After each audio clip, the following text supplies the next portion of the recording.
Electricast. Is it time to reimagine your future? The right business skills may make a difference in your career. At Capella University, we offer a relevant education that's designed to focus on what you need to know in the business world. We'll teach professional skills to help you pursue your goals, like business management, strategic planning, and effective communication. And you can apply these skills right away. A different future is closer than you think with Capella University. Learn more at capella.edu. My dad works in B2B marketing. He came by my school for career day and said he was a big ROAS man. Then he told everyone how much he loved calculating his return on ad spend. My friends still laugh at me to this day. Not everyone gets B2B, but with LinkedIn, you'll be able to reach people who do. Get a $100 credit on your next ad campaign. Go to linkedin.com/campaign to claim your credit. That's linkedin.com/campaign. Terms and conditions apply. LinkedIn, the place to be, to be.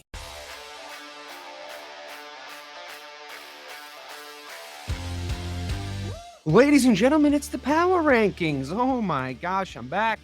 I couldn't make it last week. Mike covered for me. I really do appreciate it. Got a bone to pick with fucking Bobby about that, though.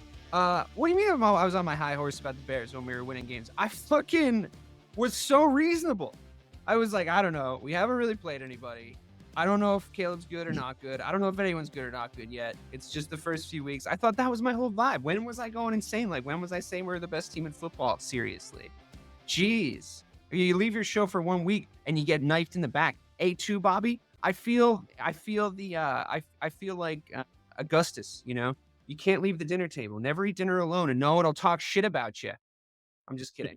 I obviously very disappointed about the Bears. I read an open letter in the MTP Boston show. Oh, that State of the Sizzle return? I did a State of the Sizzle. It was depressing. And of course, the Bears not one to leave me alone for a week. I'm glad they did something, but we have to start the show with news as always. And the big news this week is that the Bears have fired their offensive coordinator, Shane Waldron. We'd be talking about this if it was neutral. This is the news section of the show. But unfortunately, I am cursed to be a Bears fan. I personally don't think it's enough. I wanted to wake up to Matt Eberflus and the entire coaching staff being shown their walking papers. The Bears have never done that historically, but I think this is an unprecedentedly bad situation. What do you guys think? Bobby, I'll start with you. Is that enough? I've liked what the Thomas Brown, the gentleman that's jumped up to be offensive coordinator on an interim basis. I've liked what he's had to say. Maybe we'll do something with this. You know, something had to happen and a change was required. Bob, is it going to be enough, or is this just like the most putrid shit you've ever seen? I don't understand what they're waiting for. The Bears have the toughest schedule for the rest of the season. So it's not like things are going to get pretty. You have to play your entire division. Yeah. Literally every single team in the division still. So yeah. I don't know what they're waiting for because it's not going to get better from here. You know what I mean? So firing the OC isn't going to be something that solves the issue moving forward. It's just going to, if anything, I don't know if it can get worse, but if anything, it's just not going to get better from here.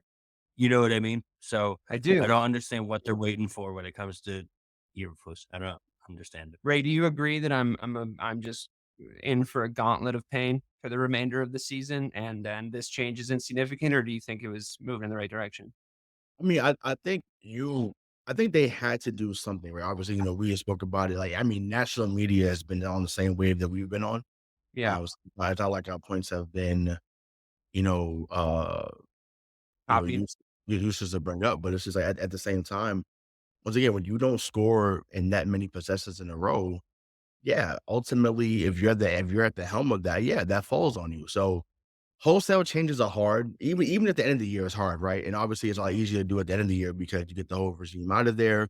You go look for your new guy, and then you start working on the draft process. But doing it at week 10 is really hard because there's a lot of guys in the room that have the relationships. And I'm talking about at the low. I'm not talking about at the head coach. I'm talking about the assistant coaches, the coordinators. Like those are the guys that get their family and stuff uprooted. So that's hard in that regard. But at the same time, I think it sends a message to that offensive side of the locker room saying, "Hey, collectively, we haven't gotten the job done. So regardless of how the season unfolds, get your act together, or some of you won't be here come, February as well. And I love that because I love to send messages. And once again, the talent is there. So I don't want to make it seem like the season's lost because of Shane Waldron now being shown as walking papers. The talent is there. I said to you, I thought that Caleb Williams would have a Cam Newton type rookie season. That hasn't happened so far. He's shown some signs, obviously, of progression. but Um, also of regression. yeah, also well, of regression as well. And I So think that's the flashpoint for us as Bears fans. Is it's like we're watching them wreck our shiny new toy, right. and it's like the fact that you did see moments of Mhm, talent right. from him is what's all the more terrifying, because it's such a Mhm. fine line between becoming Andrew Luck and becoming, No, fucking right. But Brady The Quinn. thing, yeah, go but ahead, Bobby. when you lose the locker room like they have, what I just don't know what you're waiting for at that point, because when you have veteran players calling the It's bench so or obvious. first right, when you have veteran players calling the bench the first pick in the draft, like, the locker room is completely gone at this point. So at this point, to me, I would just do the overhaul at this point and just call it and just Well, you know what because I then mean? you have time. And I think you start have looking time for to new yeah, at this point. Who do you bring in though? So I'm Mike not saying Vrabel. you're wrong, Bobby, but I mean, who do y'all bring in? Who? Mike Vrabel. Or Ron Rivera. Yeah. I think you gotta bring in a guy, even on an interim basis, you gotta bring in a guy. I think you could get Ron Rivera to be the interim head coach for the remainder of the year, right? And you could sort of make a deal with him where it's like you can bring in your staff at your pace. We'll just fire Eberflus and Waldron. You can come, you can bring an offensive play caller from somewhere or promote somebody from within or whatever. And then you have the rest of the season to evaluate what you're dealing with. And we're giving you a full blown mulligan on that, right? Ron Rivera knows the team. He knows the city. He was the defensive coordinator for the team that made the Super Bowl in '06. He was then the head coach of a Carolina Panthers team that, if you're referencing Cam Newton, I mean, this guy, I think, is a culture guy. He was kind of the proto Dan Campbell, Ron Rivera. He had a lot of that kind of rah-rah stuff on the sidelines. Mhm. He comes in and he says, I like what we have over here. I like what we have over here. I know what's available come free agency for both coaching staffs and player personnel. And I get this big runway.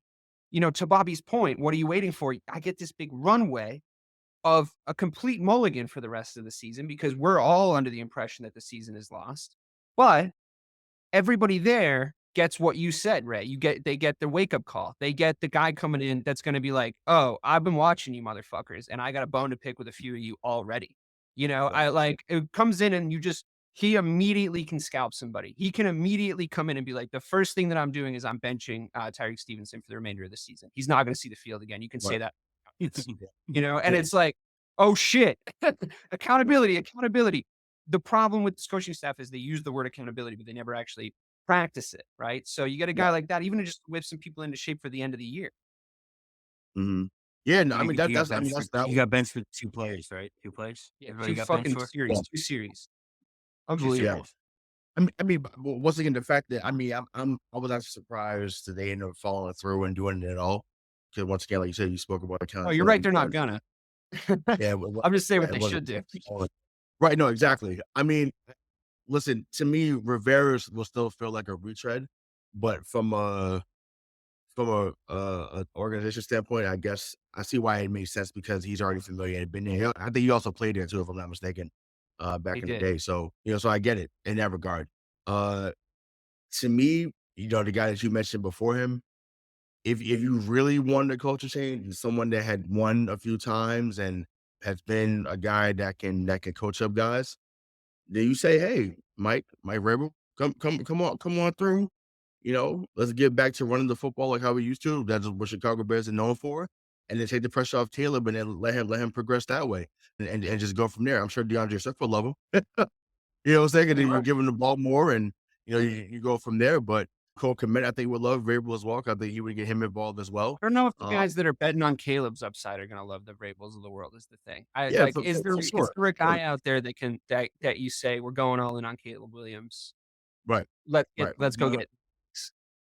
Mm. Well, it would be and Ben Johnson, right? That would be Would the it though? guy. Because is quarterback play really the strength of that offense? Like, just That's based on true. recent evidence, and we'll talk about that this week's game. Like, is that a quarterback centric offense that really like utilizes your first overall pick? I mean, is that what they want to do? I don't know. At this point, I'll take anything. I mean, usually Goff has been at the helm. Now, obviously, when he was in LA, it helped to have that guy Todd Gurley behind him, right? Because Todd Gurley was a monster before he ended up retiring early. Like, if you don't remember, just go, YouTube is your friend. Todd Gurley was a problem. Even Jackson Um, 2.0. yeah, exactly. Perfect combination. Once again, for those that don't know, but that perfect. They were a lot of fun to watch. Yeah, they were. You know what I'm saying? So it's like you got that, and then like I said, now he gets over to Detroit, and you draft Jahmyr Gibbs, the 12th overall last year. You got David Montgomery over there, and yeah, they've become a real good two-headed monster. So I just think that it's like, yeah, they want to run the football, and once again, me, as much as I like to see guys sling it all over the yard, I'm still big on the run sets up the pass, which is why I love Derrick Henry so Same. much. And that's why you see Baltimore killing it. And we'll get into that later on. But like that's why.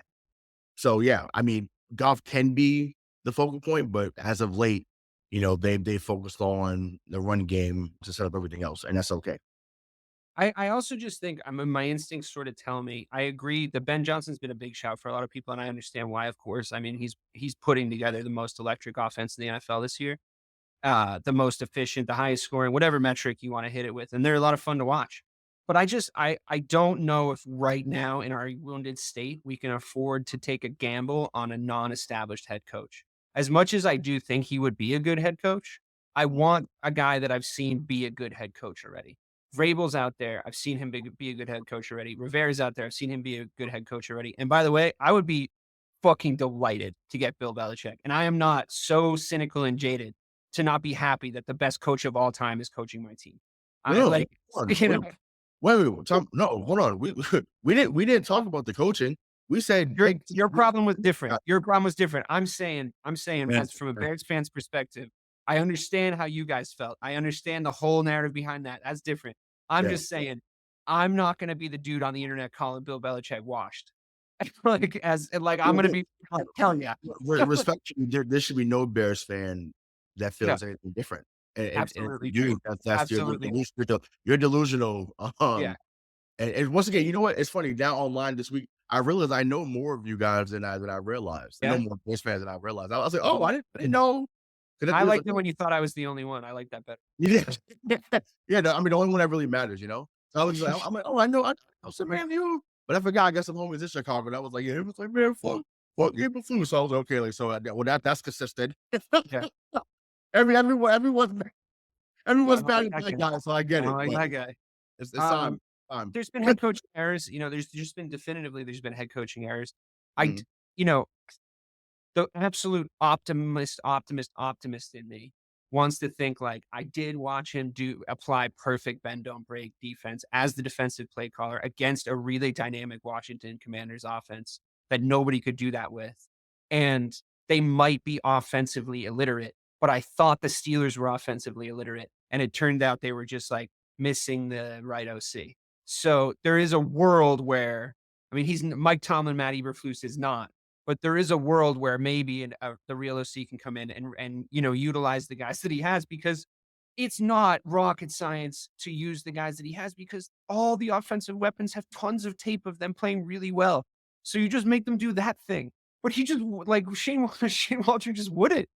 He just wouldn't. He wouldn't use Keenan Allen as Keenan Allen. He wouldn't. He was just casting everybody in the wrong roles, and drawing up the wrong plays. So I'm hoping this firing does something. But that concludes both the Bears, my team, and the news section of the podcast. Let's move on to cross-offs.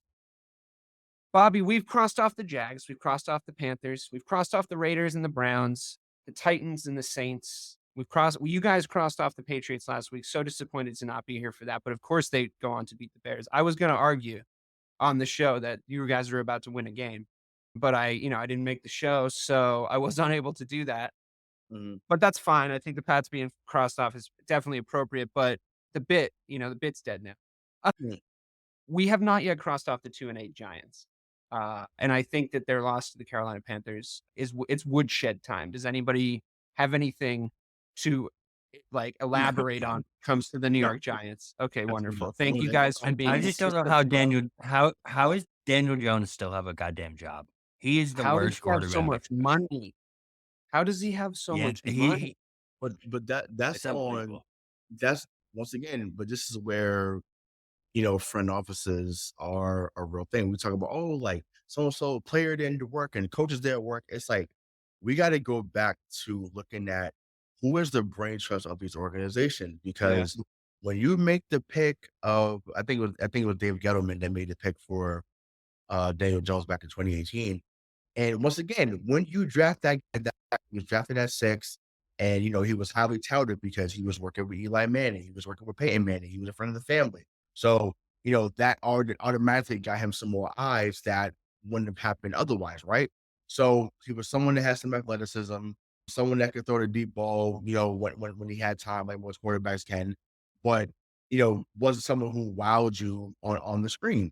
But because they front offices usually compound their mistakes, right? They don't usually subtract them, they compound them. And they said, okay, he did pretty well in the 2021 season. They won a playoff game. They beat Minnesota, if I'm not mistaken. So they said, okay, maybe he started to mature. Let's give him 4 years, 160 was whatever, I forget the amount guaranteed.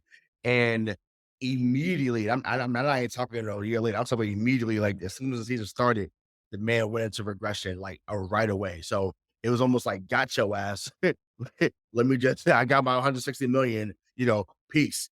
And it's unfortunate because, like I said, he could have had some promise, but it's just never been that 2018 class quarterback wise was real shaky.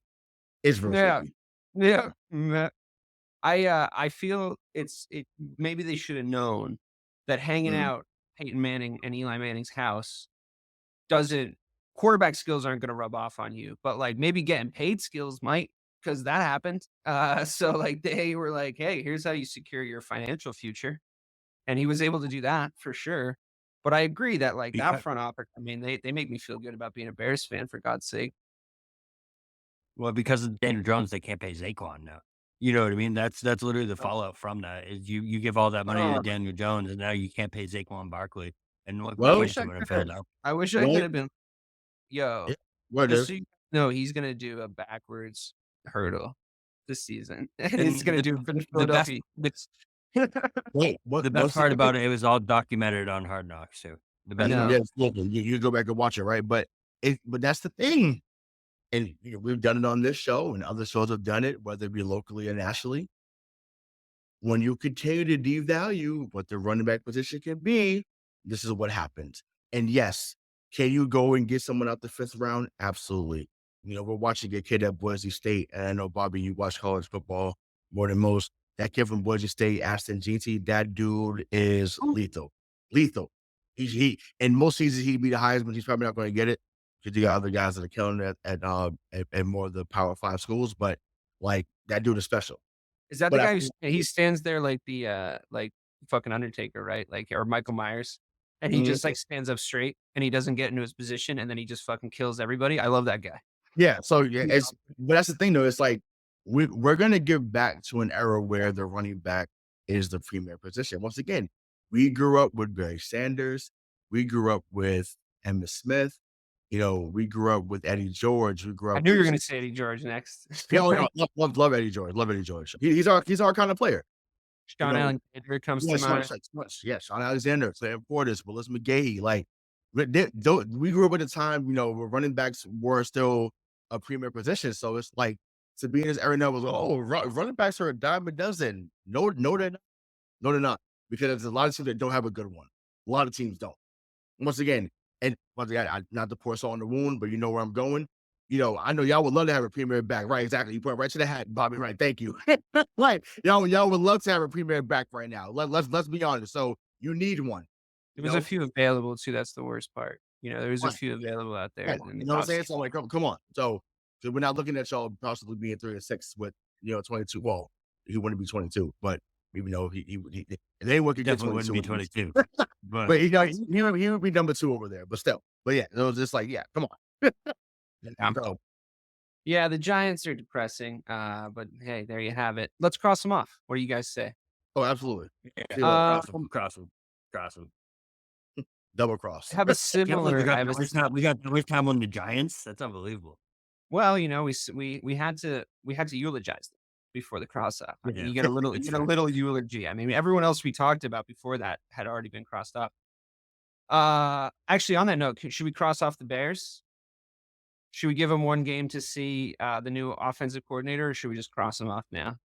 Well, listen, Considering their division, you get the Pats The the mulligan. schedule, You guys extra week. the schedule crosses Okay, them great. off, bro.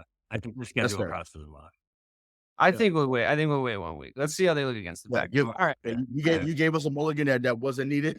So Yeah, I mean, there's the only way to go is up. How about Can we that other cross off team the in Cowboys? Jersey?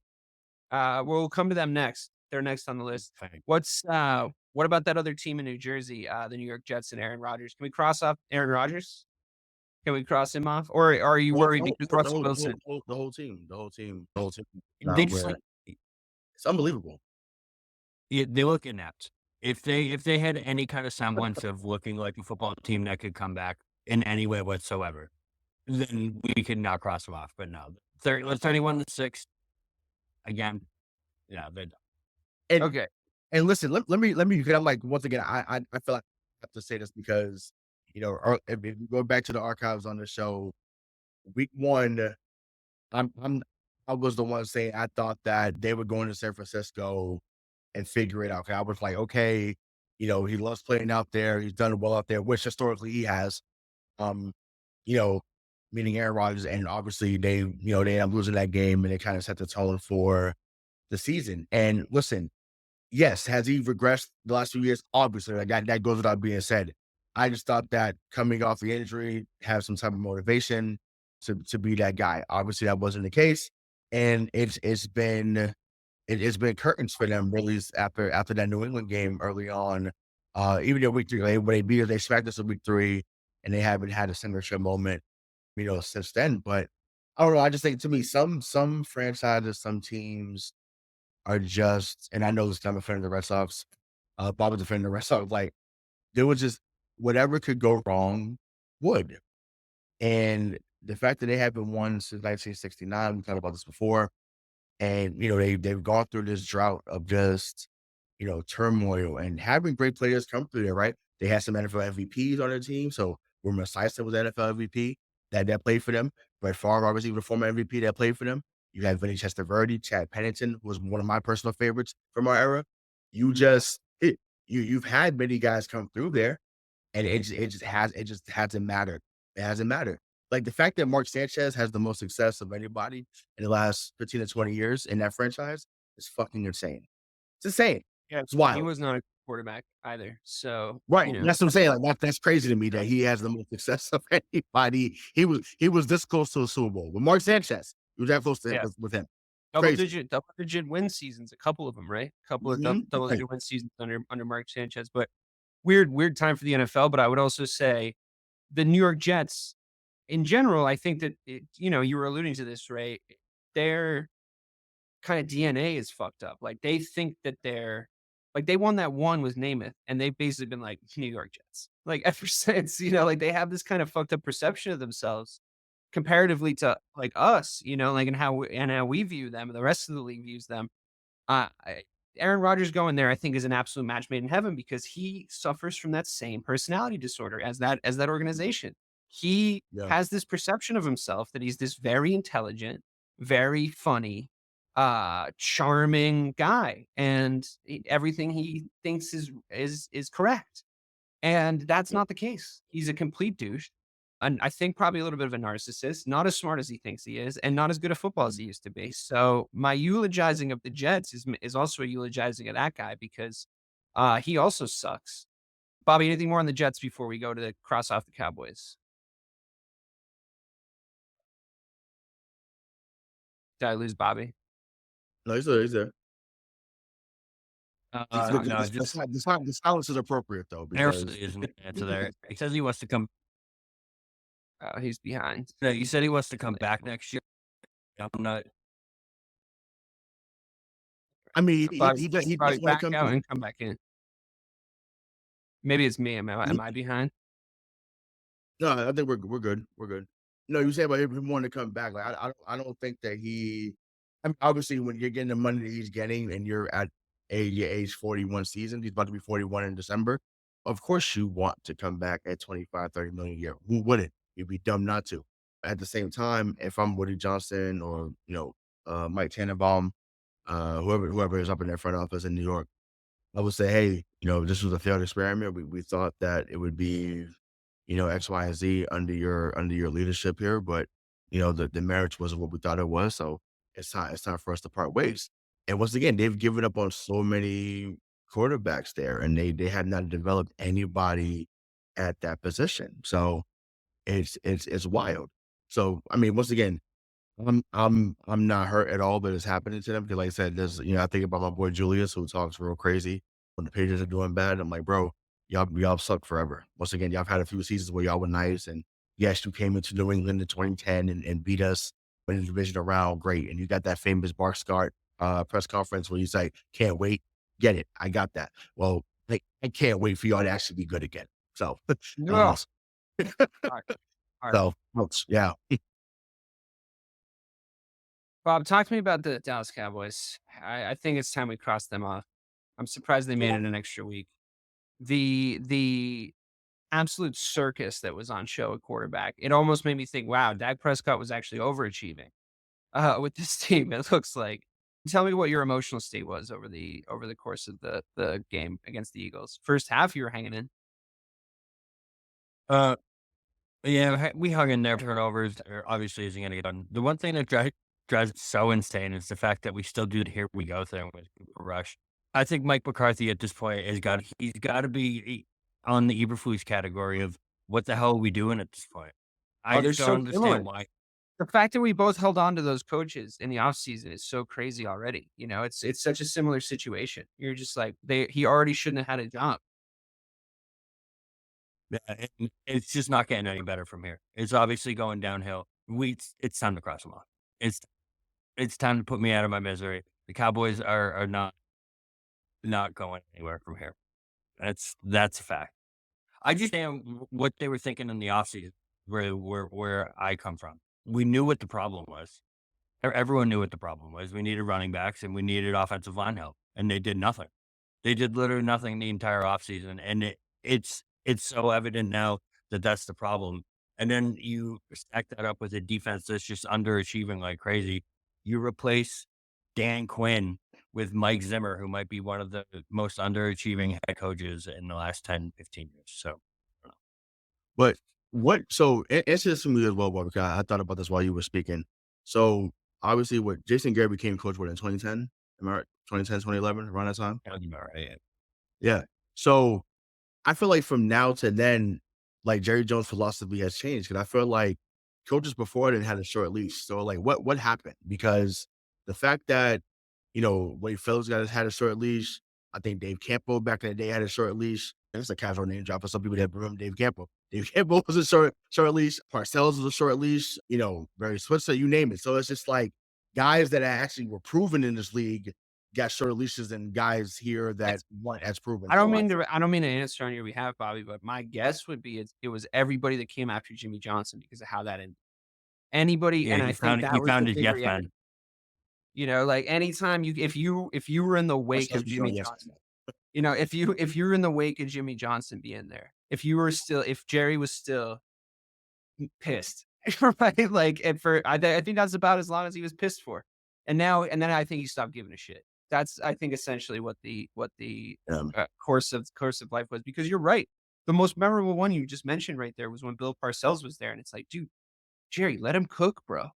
Like, it's fucking Bill Parcells. Let him cook. He knows what he's doing. And he would have these moments, remember? Where you would be like, okay, like, yeah, we know how this guy won a Super Bowl with the Giants. Like, he can do a lot with a little, like he has a football mind. And then he would just get yanked back all the time or not give him that last piece that he needed. And I think it's that thing. I just think Jerry Jones is a vindictive piece of shit. And I think he's an egotist. I think it's all reflective of his moods at the time. Right, Bob? Um, and he just, when it comes to the head coaches, dude, I feel like he just find his yes man. And he's not going to hire anyone that's going to come in there and be the yes man that he wants. And as soon as he found that he's going to hang on to him, Garrett's the number one evidence of that. He hung on to him for so goddamn long. It was unbelievable. Right, Looks 'cause like I he's know he holding was on to there the for practice he squad. was there for 8 seasons.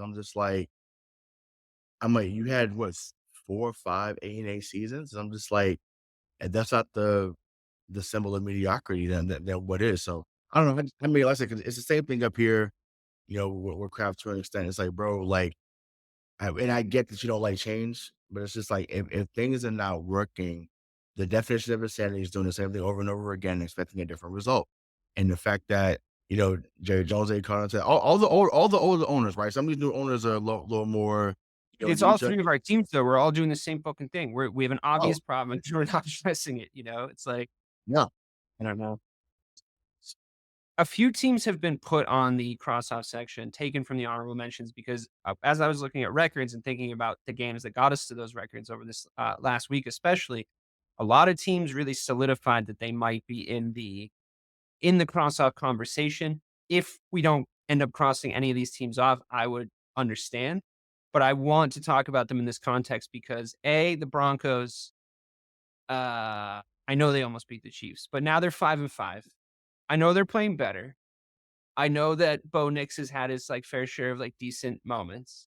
But do we think that they're gonna be a playoff team realistically? Are we all sitting here thinking that we're gonna see the Broncos play meaningful football in the postseason? If anyone can tell me that, that's why they're constantly flirting with the crossoffs. So could they sneak in and be like a 7th seed? Sure, they could. They could. As of right now, they are the 7th seed. Absolutely, absolutely, they could be a 7th seed. Do I think that ultimately happens? No, but once again, we're speaking about right now. That's what the show is about, the right now moment. Yeah, they're in it still, and I cannot believe they're 5-5 with Bo Nix. I can't believe it. Like I am blown away. He's looked like a serviceable quarterback at times, and he's Bo Nix for the most part has not been a reason why they've lost games, and I thought for sure he'd be the reason why they lose majority of their games. So he played decent enough to be, the starter there in Denver, and he's done well. They run the ball okay for what I see, and then when things are right, they're playing good defense. But it's hard, right? Because when once again you're playing 15 in that division, you're always going to be second to them, obviously. It's just a matter of can you keep it close, which they did Sunday, but ultimately they still choked in the winning moments. But like I say, as of now, they're a team that could be on the fringe or on the right there, that 7-8 spot. I guess. I I mean, to just think me, it's just the teams trying to catch him. And we're gonna come on to this a little bit later, but it's like if you look at the Bengals and you look at the Dolphins, I feel like they're both trending in the right direction. I know the Dolphins have lost a lot of games, but they win 2 games. They win 3 games and they're 500, and they've got their quarterback back, and they have amazing skilled players, and their next 2 games are easy. I could just see them starting to build up more wins in the AFC. I can see the Bengals winning 6 more games. I mean, it's to me, it's just as it starts to flesh out. Like right now, they're 5-5. NFL.com gives them a 31% chance to make the playoffs if they lose their next game, but a 61% chance to make the playoffs if they win their next game. So in true power rankings fashion, Bobby, I guess we'll know a lot next week. I guess we'll know a lot then. This seems to be the biggest week if that's the big swing of their probability, then I feel like this is the biggest week of their season. and it's against the Falcons too, so I think they have a good shot. I just feel like Bo Nix, Falcons are falling. if and Bo Nix, in fact, he shows me something every week against the Chiefs. He had a couple throws, man. That he looks like he could be a real NFL quarterback when it comes down to it. Because the Chiefs are a real defense. You know what I mean? That's a real defense that he made some good throws against. So Yeah. Yeah, he looked good. I'm not taking anything away from him. But yeah, we'll see. I mean, we obviously haven't crossed them off, but they are flirting with the bottom. The Colts, I don't know, man. I don't know. They're flirting even harder. I mean, now we're playing the quarterback game. It didn't work out for Flacco the same way that it worked out in Cleveland. That flash in the pan is gone. And Now we're back to Richardson, who did not look good. He looked diabolically bad at times, in fact. So but they beat the Steelers. They beat the Bears when I still thought the Bears were good. I mean, they beat them at a time where it was like the stock was higher at the very least. Now all of a sudden they're flirting with disaster. Do you see them? If I had to bet which way they were going, Ray, I'd say they're probably going to get crossed off, not in the power rankings. Yeah, no, I lean to them starting to dive because and once again we talked about the locker room thing, right? When we talked about Chicago, even New England, and then obviously with Dallas to an extent too. And there's still something to be said about you know what the narrative looks like in that locker room.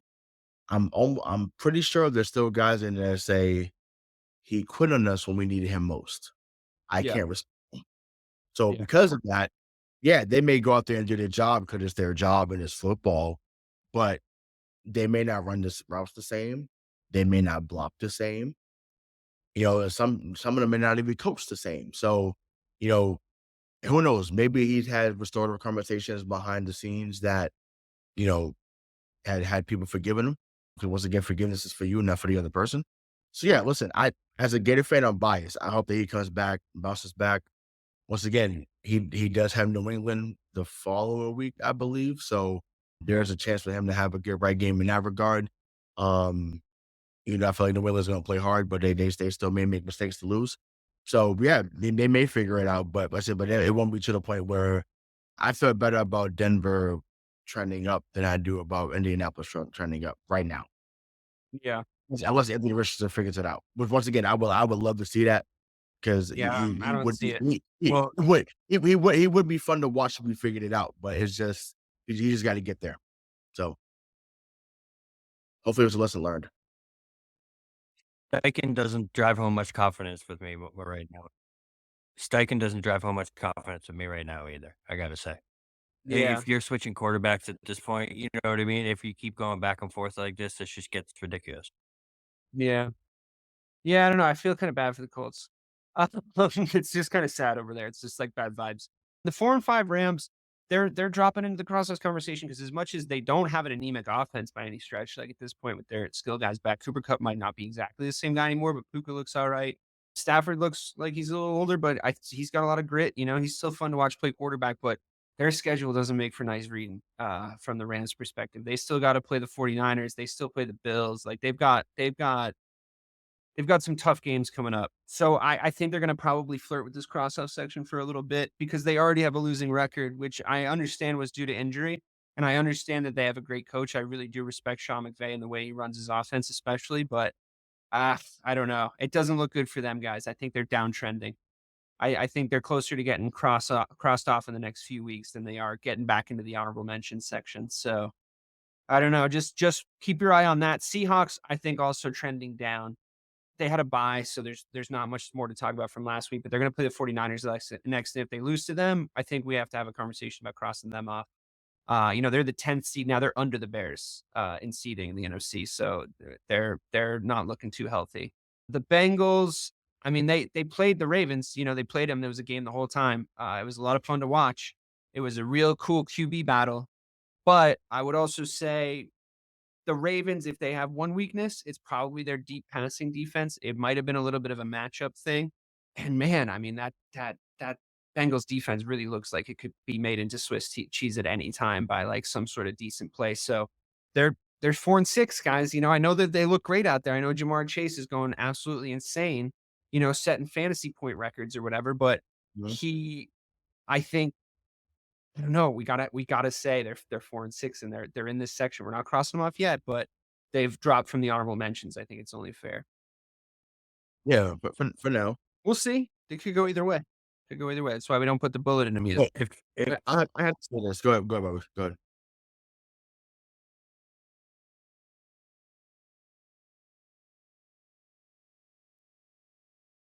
If there's a team that can get uncrossed off, it's the Bengals.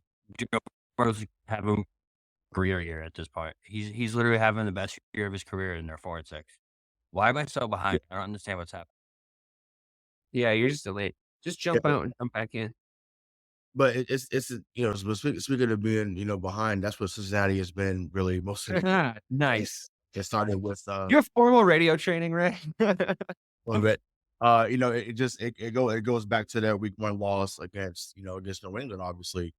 And listen, people were already waving the white flag saying, "Oh, like they don't have it anymore," and Chase is not the same, Higgins is not the same. I'm like, look, man, the last 3 or 4 years they've been in the AFC Championship game or they've been in the Super Bowl. Hey, let's not get out of hand. Let's not get delusional with our takes. Burrow and Chase are still a top 3 duo in this league. So just because Yeah. they haven't won the big one doesn't mean that they're not an elite duo. Oh, yeah. Well, No, showing but no, but that's that narrative started to come out there a that's little that bit. part, though, I mean, they it's not they're not the problem. I think that their offense can work for them at any given time over the course of the season. I think my main issue with them is they can't fucking stop people from scoring or moving the ball on them at all. Like that's just an issue. And also these slow starts, it's now sort of it's become a pattern. And that's a problem that they definitely have to address. That there's just a lot of flaws in that team. And they also still have not gotten Joe Burrow an offensive line. So it's Right. like, where's my tax money going in Cincinnati? The defense can't is it all going to Joe Burrow and Jamar Chase? Is all the money going to those two Well, they guys? haven't paid him. They haven't paid That's him the yet. thing. Like, how is that roster set up? It's confusing to me because they don't seem to have they seem to have these gaping holes and the same gaping holes that they've had since they played the Rams in the fucking Super Bowl. And I understand the Rams had an all-time D line at that point, featuring some of the best players to ever play their positions in Mhm. that D line, right? I get that, but it was really compounded by how bad the Bengals' offensive line was, and they haven't seemed to get any better. Joe Burrow's under pressure throwing numbers are crazy. Like they're crazy the way he's able to produce under pressure compared to other quarterbacks, and also the amount of time he's under pressure when he's playing. So it annoys you when you're watching it a little bit, doesn't it? Because you're like, dude, I mean, these guys put up numbers. If you could just protect your quarterback and not hemorrhage points on the other side, like we're not even asking you to keep them under 21, keep them under fucking 30, Right. right? And we'll still win because of Jamar Chase and Joe They Burrow. yeah, Like that's the issue. listen, they're going to score. That's Yeah. under it. And the two was like people were questioning They that also call. let Mixon go, so it's like, Oh, where is yeah, this money I don't going? know. Once again, go back to the running back conversation. Oh, we can find somebody else. No, it was working for y'all offense. Sorry. And once again, this is not the first time they let go of a great running back or a good running back to go in front of the team. I know very well about them letting go of a great guy, Corey Dillon, and came right up the way to Route 1 and went ballistic up here. So hey, Cincinnati, we thank you. We thank you for letting go of that guy years ago and helping us win the third ring at that time. But yeah, man, like I don't know. I just think to me, um, defense has been a flaw of theirs even when they went to the Super Bowl, but I know they lost Jesse Bates, right? I'm trying to think who else on that defense that was big time for them today. That's not there. Oh, I think Trey Hendrickson was lost to he got hurt. He might be still there, I'm not sure, but like those are guys that were two staples of the defense. And once again, when guys don't play the same, guys act a little different once they get to the Super Bowl too. I like they won it and they did. And it's just like, hey, the same hunger that you had when you got there and y'all was hype about saying this was called y'all was calling it Burrow, prematurely. Get your mind right because once again, you're talented, but it's like at the same time, these slow starts are killing their momentum on a regular basis. So, but there's still time. But like you said, there's any team that can turn it around and go on a run, it'll be them. Yeah. Yeah, we'll definitely keep an eye on this space. Okay, into the honorable mention section, much shorter because a lot of people have dropped into cross-offs. But let's talk about the Chargers for a quick second. Nothing sexy. Harbaugh's not doing anything sexy. He's not doing anything crazy down there. He's just playing good defense and playing to the strength of his quarterback and coaching his way through games in a proper way. Would have loved to have him in Chicago. Would have loved the native son to return home to us, but because we needed a level of practicality that Harbaugh brings. I think he's getting a lot out of Herbert. I think he's utilizing him really well, and they're a very promising 6-3. They're flirting with the power rankings at this point. They could do what I like to call the curse of the number 10 spot. Any team Bobby seems to put in the number 10 this year immediately goes to shit right afterwards. It seems to have just happens to the Falcons last week. It happened to the Bears. It's a fully Well, cursed that's position. it. My Tampa Bay Bucks too, The man. Bucks, it happened to the Bucks. Bobby's been able to fully cast hexes on teams by just putting them as the Niners, man. They've already had some bad luck. They're spoiler alert, they're number 10 on the power rankings this week, and I don't know if they can take that hit. I don't know if they can get Madden cursed by Bobby's power rankings. But anyway, the Chargers, the Bucks are also on our list. The Packers are on our honorable mentions list. The Dolphins, the Falcons, and the Texans. Any big talking points jumping out to you on any of those teams, guys? I think we could talk a little bit about. You guys want to talk about Tua Lower and his fucking helmet in that Dolphins game? Because we just can't help that child. We cannot help that child. It's not going to happen. He's just do what he's going to do, right? Yeah, I need to be careful what I'm going to say next because I want to make sure that it's not out of pocket. So I'm gonna I'm gonna try to be PC as possible.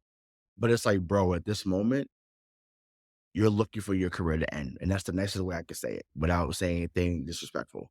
I get that you can play the game you love. I'm not knocking you for that. But if you have to be out there with that damn Guardian helmet, wear that shit, bro. Like I don't understand why you've been so prone to that particular injury. This is not a hand thing. This is not a strained hamstring or a quad. This is your brain. And I don't get the reckless endangerment with his brain at this moment. And once again, maybe the concussions are leading to these decisions where he just kind of doesn't care at this moment in that regard, or doesn't have the level of fear that he should. And once again, you can't be super fearful playing that position anyways, because if that's the case, it's all mental, literally mental. So if you don't have that, then you're gonna lose it altogether. So I don't know, but yeah, they, like you said, you said a few moments ago that they could potentially go on a run, but I don't trust that he stays healthy in order for them to go on a run. And it's unfortunate to say, but it's just a reality. I mean, I understand why you think that. What do you think of my theory, Bobby, of removing the word concussion from everybody's vocabulary and just listing it officially on the injury report as a brain injury? Just say brain injury every time it's a concussion. And then people will start to understand why it's important to protect your brain, right? Because it's just the nomenclature is like a little off. Like, you remember when everyone was like, defund the police? We should have just come up with like a slightly better slogan. Marketing's half the fucking battle, because like people were like, that doesn't seem like a good idea. And then they would start to try to explain. And it's like, nah, you've already lost him. You got to hook him in the first second, right? And I just think, just call it a brain injury. And then maybe everyone would be like, no, dude, you're not going out there. Did you see the injury report? Your brain's injured.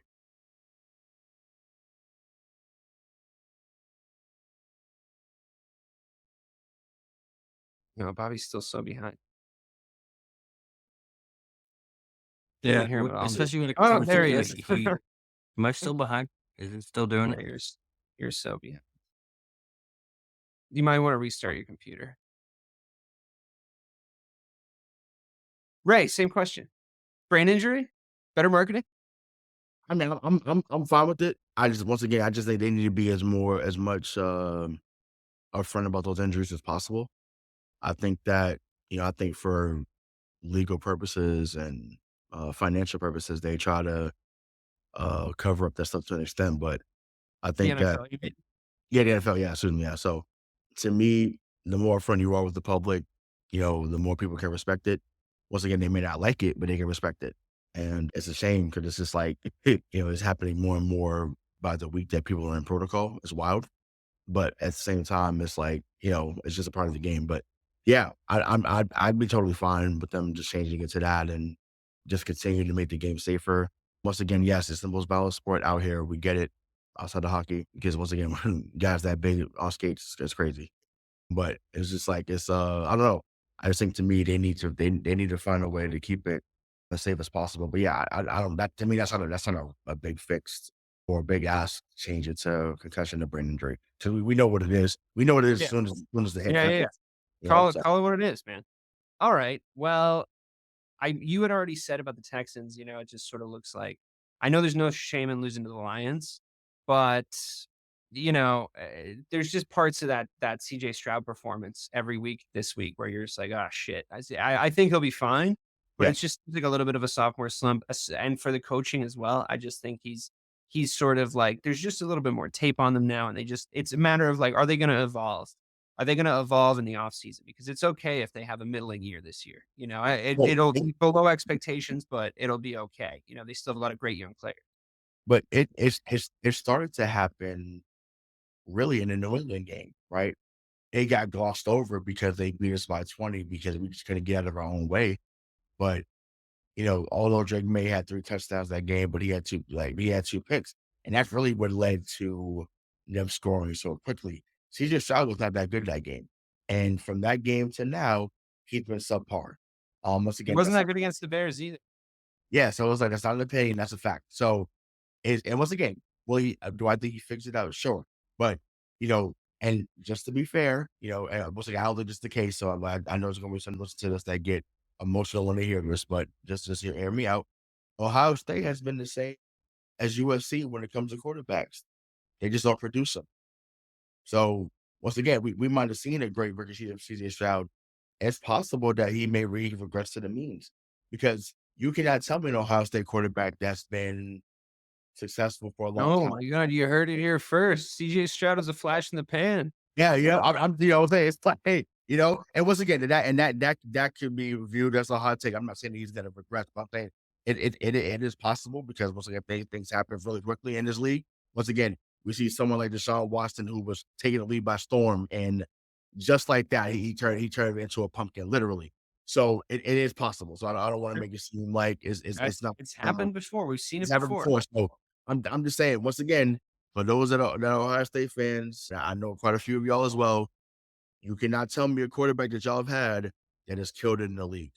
Once again, y'all had the Heisman quarterback and Troy Smith, who went in the 5th round, I think, to the Ravens. He did nothing in the league.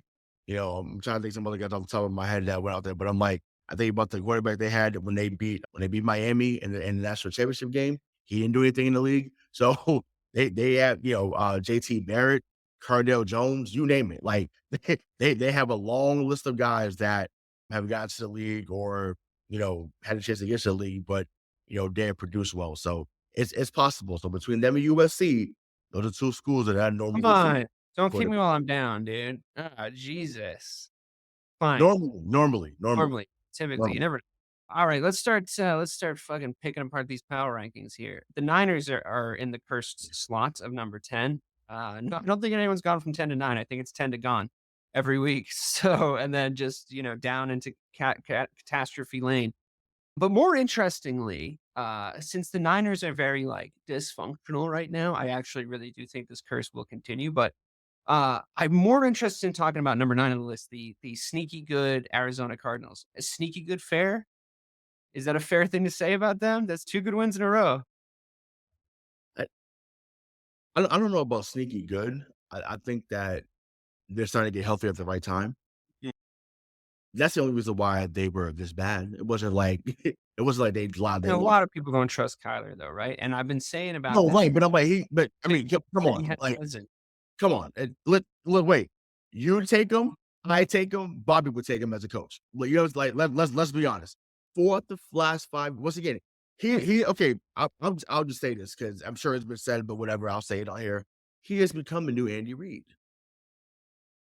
That's exactly what Kyle Shanahan is. He's the new Andy Reid. Once again, we glossed over what happened now recently with Andy Reid, and he's been paired with Mahomes, and they're the greatest quarterback coach combo of all time. Well, children, kids, Yeah. that are Andy Reid's in the world. slander everywhere Yeah. before there. And once again, when he was in Philly, once again, he had a hell of a team in Philly. Then went to not 1, not 2, not 3, not 4, but 5 NFC championship games. And they had a Super Bowl appearance. They lost to our, beloved Patriots up here. So he is Andy Reid of this generation. And that's okay because a lot of franchises would kill to be in that predicament where you're knocking at the door. Once again, of course you want to win. Of course you want to feud to your belt as an organization. Duh. But at the same time, it's like, hey, how many teams can say, hey, we're a contender and the NFC has gone through us. It's like you literally have to beat us or we're beating you to get to this championship game. Like it's that simple. And the only thing that's stopping them usually is injuries. That's the only reason why they've lost at times because of injuries. You think about Greenlaw last year, they got hurt literally on the sideline, I'm like, that was insane. I was like, yeah, they're cursed at this moment. Like literally every time, every key player they've had has gone down to some point. And yes, injuries are a part of the game, but it's like, damn, it's like, what is going on? So, Yeah, that- well, I think what's going on is that they've gotten in a lot of injury-prone players. There's a lot of guys on yeah, that roster that were injury-prone before they went and got it. And I think there has to be a consideration for that, at least a little bit. When you put a mm, lot of them on the same team, they're all going to start getting fucking hurt around the same time. You're going to have an injury crisis. Also, I mean, I might even go so far as to say, like, what's up with the staff there?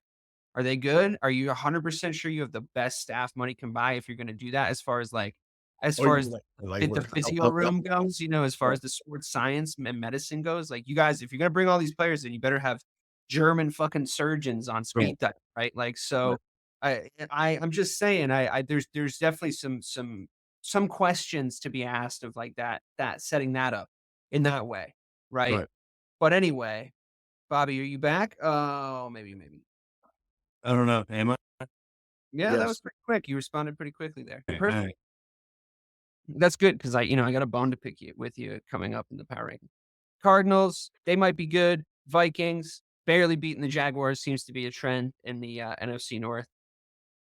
They need to be more convincing. They need to play the Titans next week, and they need to be more convincing in that win, right? I'm still pretty confident that my take about a Sam Darnold led Vikings team is going nowhere, and that they're pretenders and not. Looking, it's looking more and more true every week too.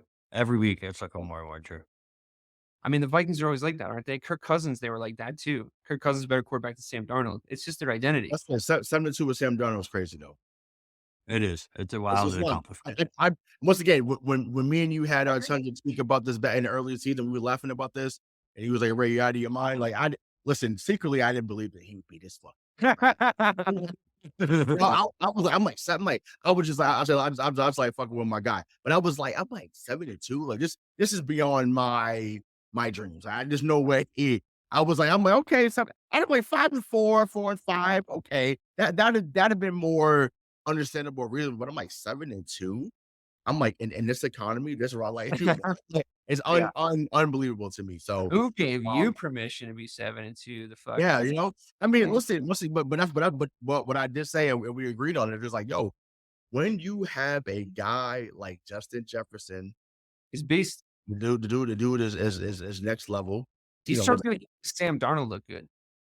right, exactly. So it's just like that. That's the thing. So I'm here for it. And like I said, I love Justin Jefferson.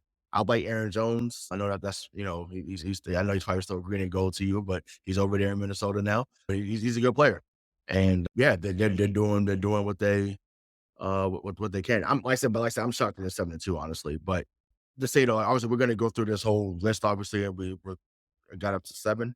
This is one of my more favorite lists that Bobby's put together in the season. Like this is one of the stronger ones. Because this is the one we look at. If there's not too many ones you look at, you'd be like, you're more like, yeah. I have an issue with 4 and Great. 5. Say it again. I have an issue with 4 and 5. Oh, of course. Of course you do. What am I? We'll get into it. Stay I think tuned. I can make the case, but we'll get to that a soon. little bit later. It's I was soon. just- Yeah. Okay. All right. One thing I want to address though, and I think this is fair enough since we're moving chronologically up the list. Let's talk about the Eagles and Commanders in context of each other because they're playing each other next, and that is another. The Commanders are going back to back with heavyweight teams that are featured on this list, and their loss to the Steelers, that was a tough loss. I mean, that to me was a loss against a team that was 2 really good teams going up against each other, and the team that winning being the team that knows how to do it more. The Steelers are just kind of the big brother of that matchup in that situation, right? And everybody there just like knows how to win a game. They're put into a situation where they fumble on the 1-yard line, which I feel like kills you, right? Like that's just going to kill you every time that happens. That's really hard to recover from. They recover. The Commanders, I don't think that they can be beaten too badly for losing. So in the context of the Commanders, them going to play the Eagles are also rolling. I'm really liking the Commanders to bounce back against the Eagles and win that game. And I'm curious if you guys agree, disagree. Nick Sirianni's still coaching the Eagles, don't forget. Yeah. So I kind of see this as exactly what you said the Steelers were to the Commanders, where the Eagles are kind of the Commanders' big brother at this point. So I want to see the Commanders go in there and actually beat the Eagles before I rank them ahead of them again. That's after fair. seeing them lose to the Steelers like that. I want to see that. Like, That's what? a, that's, It was that's a, a it little, was that's a, a it little was a slick proud though. loss. That's a little It was slick, Bobby. That's a little slick. why? I agree with the premise, but it's not. This is not about the big brother. This is about fuck Philadelphia, and can Washington come in there and smoke Philly because Philly is the most hated team in that division, not Washington and not the Giants. It's Philadelphia, so that's the real reason. Can they go in there and smoke Philly? Is what you're looking for. You're hoping that Washington comes in there and beats the brakes off Philly. I get it though. I get it. I don't think I it's hope so. I hope so. yeah. Right. So I don't know if that happens, but we'll see. I mean, once again, I'm on the Jaden Daniels bandwagon. You know, he was someone that I thought if he ended up falling to us, I'd have been perfectly fine with him falling here to New England. So I'm glad that he's found some stability in Washington. I hope that Josh Harris and the rest of that branches up there actually lets them grow together out there with Scary Terry and some other guys, Austin Eckler. Let them grow because they clearly have something going down there. So yeah, but them boys is out there. And once again, if it wasn't for a lack of discipline, they might be 8-1 or 8-1. So it's crazy. I mean, the Eagles have been definitively bad for periods in games, right? And they've been in the past 2 games, just springing to mind. Even against the Cowboys. Yeah. Yeah. Bad in the first half against the Cowboys. And then the week prior, they were bad in the second half and almost let whoever it was, not a good team, back into the game. Right. So they've been bad at times. And Washington does look like a team that can punish mistakes and punish lapses in coaching and lapses in concentration. And we saw that against the Bears. You know, they were still trying on that Hail Mary to catch the ball. And they still got a guy back there. They still capitalized on a dumb coaching error. You know what I mean? And Nick Sirianni, he'll give you one of those, 1 or 2 of those a game. So like, let's see. Hopefully they can exploit that. Yeah, let's talk about 4 and 5 here. The Ravens have lost 1 more game than the Steelers. I just want to point that out. Secondly, the Ravens look like the Ravens. But if we can agree on the premise that Russell looks closer than he did to closer what he did in Seattle than he does in Denver. And Ray pointed out on the last show I was on with him, stat line's not even that bad in Denver. I'm looking at a 4 or 5 on the power rankings where we have 1 team led by a quarterback who's won a Super Bowl and been to one, and 1 team led by a quarterback who goes to shit in the postseason every year. Now that's just the facts, right? That's just you've been a supporter for Lamar Adams, Dave. Yeah, that seems like. I mean, I get it. It seems the argument, but damn. But we were both standing in the ring, right? And somebody invaded the scene, and I turned heel in that moment, and I hit him with a chair. I see. Because now they're neck and neck with the Steelers, and I got to take a stand. You know, I don't like being an on the fence guy here, and I've really been enjoying. I got Lamar on my team, my fantasy team. I've really been enjoying watching the Ravens play, as you guys know. But I think the Pittsburgh Steelers are a better football team. I don't think that they have the flaws on defense even close than the Ravens have. Yes, are the Ravens probably better offensively? Of course. But I think as a package, if we're looking at which team you think has a better chance of beating the Kansas City Chiefs when they see them in the AFC Championship game, I know who we're all picking right now in that context. And all of us are saying it's the Steelers right now, surely. It's so football in general is better, when Baltimore and Pittsburgh are both doing well. I love it. Oh, I love it. One of the best rivalries the league has ever seen. It's always a bloodbath, like literally. They beat each other up all year. Well, all year. So right, like it would be a problem in the preseason. Like that's how Oh yeah. Intense those games are, right? So totally get that.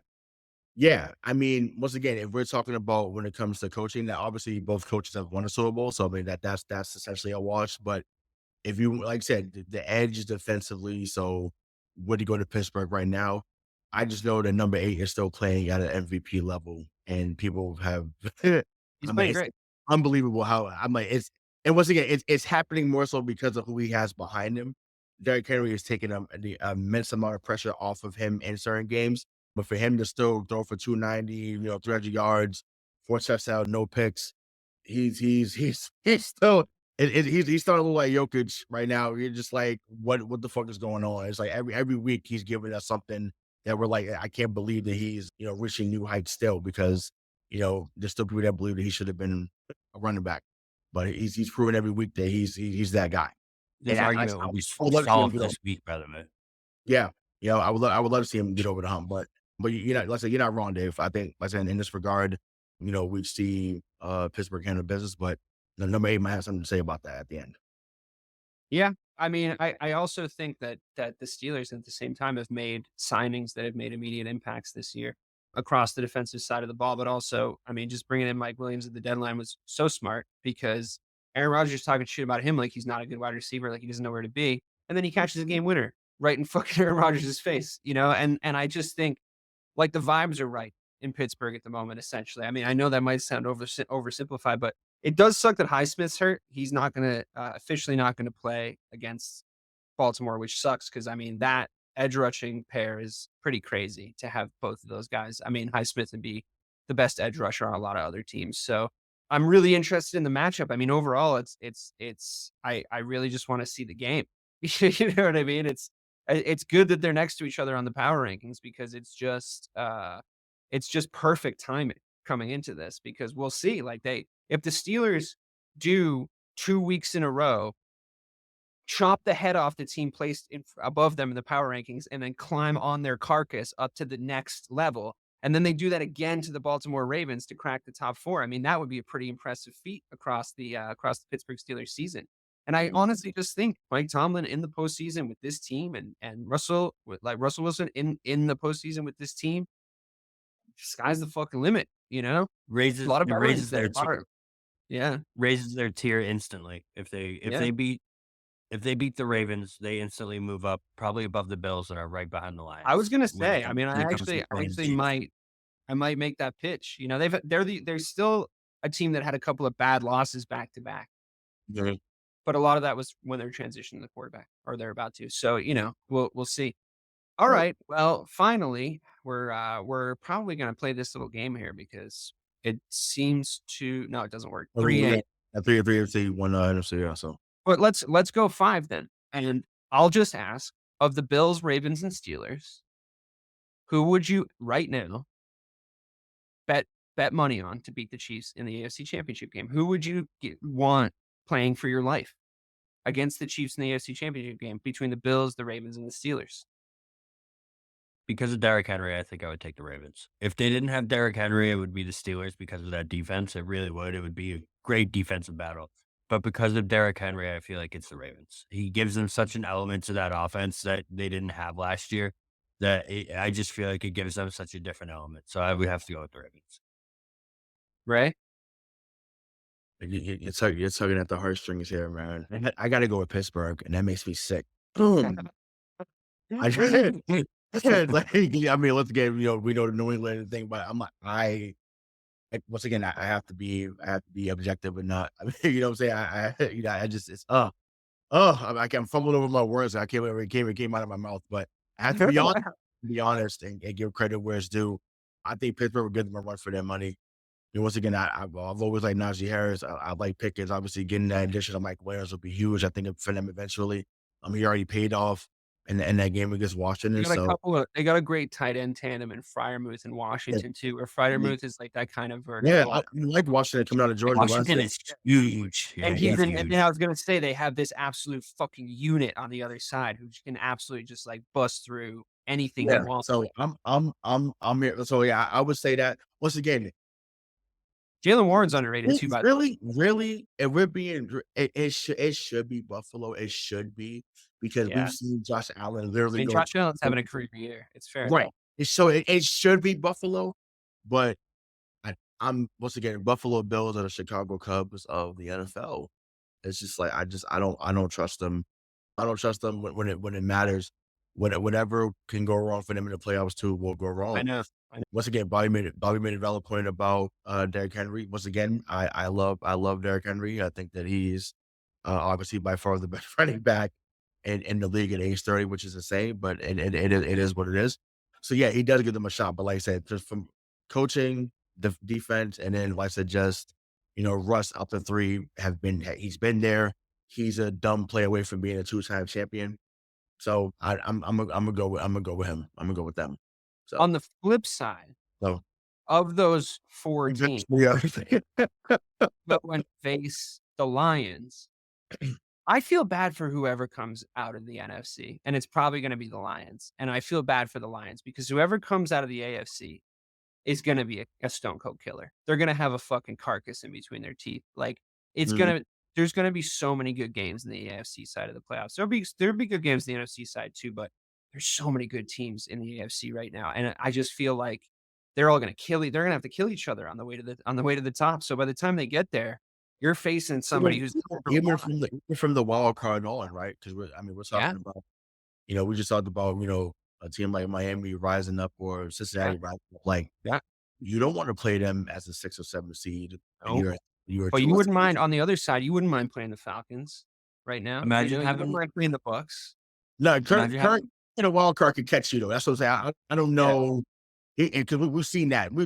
So he could throw for 350 and just out of nowhere. That we've seen that happen. So they could get hot for a game. So I'd probably rather not see them. I think if someone like a Seattle caught fire was a 7 seed, you'd rather see that because they're not going to be a real threat at a 7. But any team that could score 30 and Atlanta's a team that can score 30, I'd rather stay away from because on any given Saturday or Sunday or Monday, now that they're doing that for the playoffs, you can get torched. And we've seen it. So the NFC is obviously the weaker conference for the time being.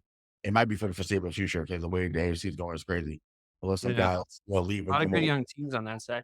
Who do you think matches up against the Lions the best out of those 4 teams, though? Probably still the Chiefs. The Chiefs. Yeah, the Chiefs in their defense. Defense is unbelievable. Detroit will beat everybody else. Yeah. Because respectfully, their offense is unreal. And I don't see anyone else that would be able to neutralize. Once again, Jared Goff threw 5 picks and they still won, bro. That's so bad. Thanks to my mom. My mom's looking. I fell asleep. My mom was like, "Did you see what happened?" And I'm like, "What's happening?" But I thought they had lost because they was down and I went to sleep. And then she was like, "Yeah, like they kicked the field goal." And I was like, "What? Like they won?" So now we're in an era where things are happening that used to happen to Detroit. They're now doing to other teams. And it's not going to be a dud until watch them on Thanksgiving right now. Because usually it's just like it was kind of a throwaway game on Thanksgiving Day. So now we get to see them. But we'll talk about that when we do the picks next week. But like that's or the following week, I should say. But that's crazy. It's crazy. But yeah, they'll be everybody else in the AFC, but Kansas City. All right. Game of the weekend, I'd say Ravens Steelers, 10 a.m. Pacific, 1 p.m. Eastern. That'll be fun to talk about. The night. That should not be a 1 o'clock game. I know it's really that should definitely be the night game. I don't know what they're doing there. It should be that game. That's so crazy. What is the night game? The Bengals and the Chargers. I mean, that's not a terrible game. On paper that wasn't going to be bad, and it still could be a good game. We talked about it the other night, but at least flex it to later though. At least flex it at least the 4 o'clock game out. Yeah, I'll be good. I'll be glued in. I'll be watching it. Commanders Eagles actually tomorrow. That'll be fun. Thursday night. Okay, well, we've power ranked. We saw, we power ranked. For myself, for the real BK, Bob Kelly, Hollywood, Rayshawn Buchanan, I am Dave Clarke. We saw, we power ranked, gents. Can't wait to see everybody next week. And go Steelers, I guess, because the Bears are fucking terrible. Good night, everyone.